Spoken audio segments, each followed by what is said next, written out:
कोई भी mutual fund का नाम सर्च करोगे, एक ही जैसे दिखने वाले चार चार नाम आ जाएंगे। कौन सा फंड सही है, किसमें इन्वेस्ट करना है, इतनी ज्यादा कंफ्यूजन है। वीडियो को एंड तक देख लो, सारी कंफ्यूजन दूर हो जाएगी।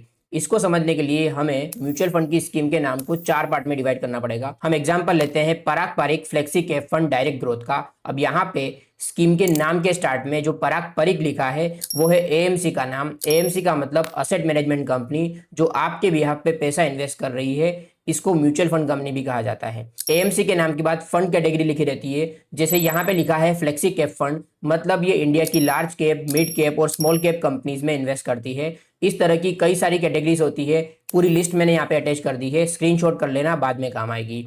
इसके बाद दो वर्ड लिखे रहते हैं, डायरेक्ट या फिर रेगुलर। अगर डायरेक्ट लिखा है इसका मतलब आप डायरेक्टली एएमसी के थ्रू इन्वेस्ट कर रहे हो, यहाँ पे कोई मिडिल मैन नहीं है, तो आपको कमीशन भी नहीं लगेगा और आपका रिटर्न कंपेरेटिवली हायर होगा। लेकिन वहीं पे अगर रेगुलर लिखा है, इसका मतलब किसी बैंक या फिर एजेंट के थ्रू आपने इन्वेस्ट किया है, यहाँ पे आपका रिटर्न डायरेक्ट से कम होगा, क्योंकि यहाँ पे उस मिडल मैन और एजेंट को कमीशन दिया जा रहा है। इसके बाद लास्ट में ग्रोथ या फिर आईडीसीडब्ल्यू लिखा होगा। ग्रोथ का मतलब ये है कि आपके म्यूचुअल फंड पोर्टफोलियो में जो भी डिविडेंड मिलेगा या फिर गेन्स होंगे वो री इन्वेस्ट होते रहेंगे। इसका मतलब आपको यहाँ पे कंपाउंडिंग का बेनिफिट मिलेगा। लेकिन वहीं पे आईडीसीडब्ल्यू लिखा है, इसको कहते हैं डिविडेंड ऑप्शन, और आपके पोर्टफोलियो के अंदर जो भी डिविडेंड मिलेगा या फिर गेन्स होगा वो आपको रेगुलर बेसिस पर टाइम टू टाइम आपके अकाउंट में ट्रांसफर कर दिया जाएगा।